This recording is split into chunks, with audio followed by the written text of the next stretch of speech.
Broadly speaking, two leadership styles dominate today's business world: fear and intimidation, and trust and empowerment. And more it's becoming obvious that trust and empowerment gets better results. What's even more interesting is that this particular style of leadership is better suited to introverts. We have natural qualities and abilities that lean into this. So if you're someone who thinks that introverts don't make good leaders, stay tuned to this video because we're gonna blow that myth out of the water.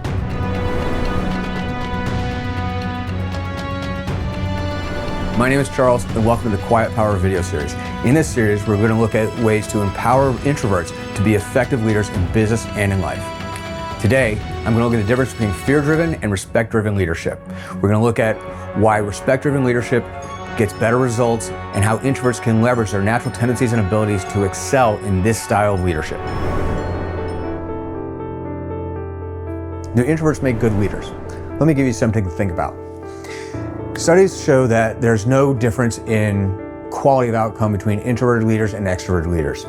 But what they do show, and this is very interesting, is that introverts get their best results when working with proactive team members, whereas extroverts get their best results when working with passive team members.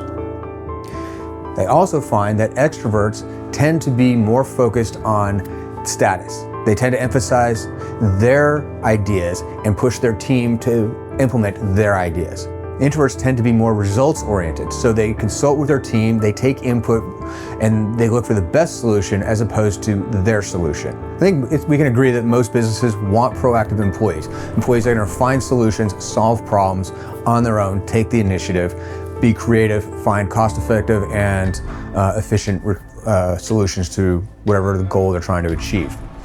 So if you're hiring those kinds of people, these studies show that an introvert is the person to hire, to lead them, because they work best with those type of people, which means introverts make good leaders for those kinds of teams. I want you to think about something else. I don't personally believe that people are either passive or proactive. I believe that's a direct result of the environment they're in and the leadership they're given. If you have a leader who is forceful and domineering and doesn't respect outside opinions and doesn't seek advice, team members are not going to offer that. They're going to be more passive because that leadership creates a passive environment where they just simply do what they're told and don't question it. Whereas if you have a leader who seeks advice, who takes ideas under consideration, who is open to suggestion, that invites creativity. That invites solutions and proactive partnership.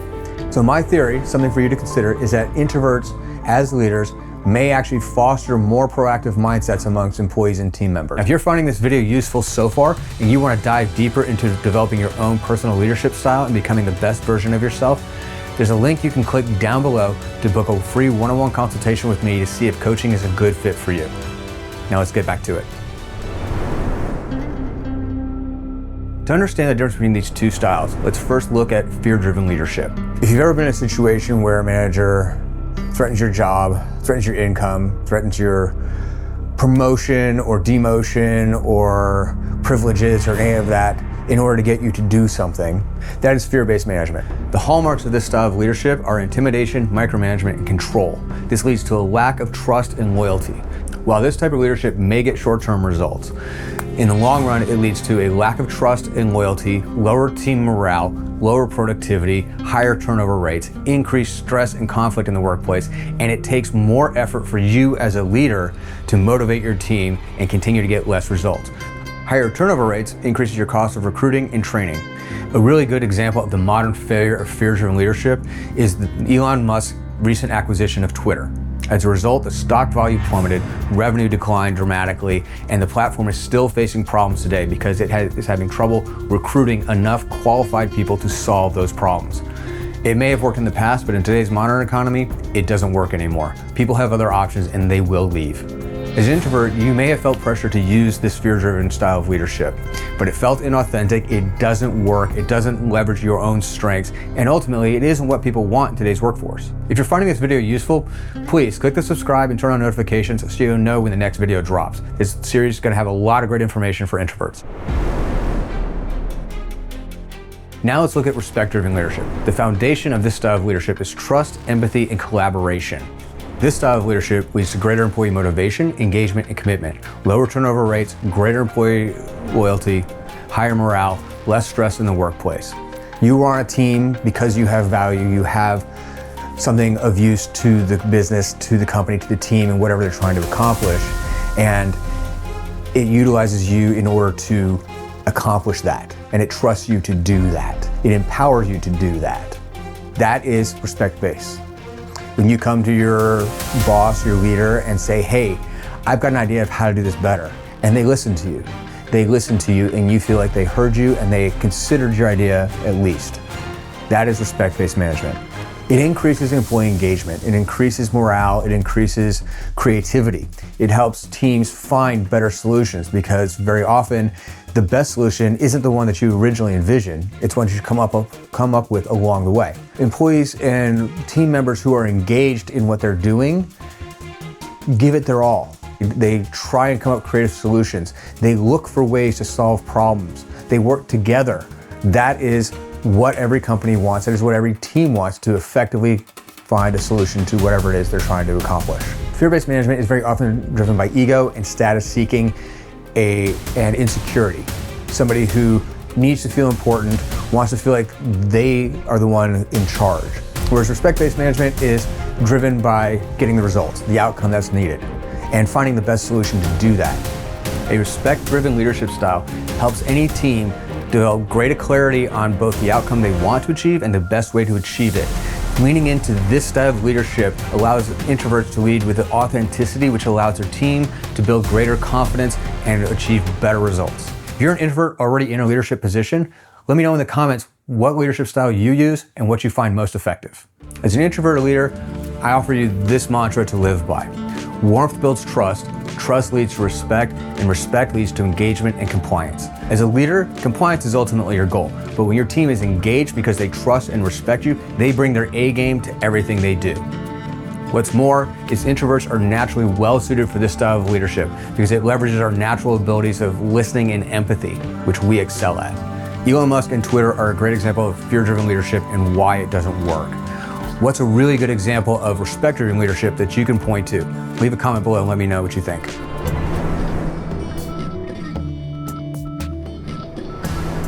One of the foundations of respectful leadership is active listening. Seek input from your team. When your team feels they can voice their ideas without judgment, all kinds of new and creative solutions come to the front that you may have never imagined. Another foundation is consistency and integrity. You need to be clear about what your expectations of your team are and provide regular feedback as to how they're doing in meeting those goals. Let your team know what you expect of them and let them know how they're doing in achieving it. And when you see them failing to meet a particular goal or expectation, coach them and mentor them in how to do it better or find the resources that will help them achieve that goal. That way they'll feel supported. They'll know that your goal hasn't changed, that your expectations remain the same, but that you support them in achieving them. Also, empower your team by delegating responsibilities to them. Instead of micromanaging them, giving them a goal and letting them find their own ways to achieve it. Very often, they'll find solutions that you never thought of that will save you time and money. And successes need to be noticed. Fear-driven management focuses mostly on failures. Respect-driven management focuses on successes. Noticing when people achieve their goals or hit their milestones improves productivity and increases morale. A respectful leader also must set clear boundaries about what's acceptable and what's not, along with clear consequences about what will happen if they are violated. This could be work-life balance, how to treat other employees, following the company code of ethics. Whatever the boundaries are, you must be clear with your expectations up front and enforce them when necessary. Even when this is hard, employees can know that they can trust you when they know that you're going to follow through on consequences. Many people think that introverts are poor at public speaking or lack social skills. This is not true. Public speaking is a skill. Anybody can learn it, including introverts. And introverts are perfectly sociable. We just tend to prefer intimate one-on-one conversations over large groups. As an introvert, you can actually leverage this tendency by getting to know your team members individually, developing a deep understanding of their individual strengths and weaknesses and preferences, and then being able to assemble your team in ways that leverage their strengths better. I hope you found this video useful and you continue to watch the series because there's a lot of good advice for introverts coming up. Now, if you want to live a life that's truly meaningful and fulfilling for you, not just chasing wealth and status, but becoming the most successful human being you can in your own right, there's a link down below to book a free one-on-one consultation with me, and we can talk about what that looks like for you. Now, as you can see, fear-driven and respect-driven leadership are very different, and respect-driven leadership is more effective in the short term and long term. Respect-driven leadership also leverages the natural strengths of introverts, so it's something you should definitely look into. Now, coming up in the next video, we're gonna look at quiet confidence, ways that introverts can communicate confidence without having to pretend that they're extroverted.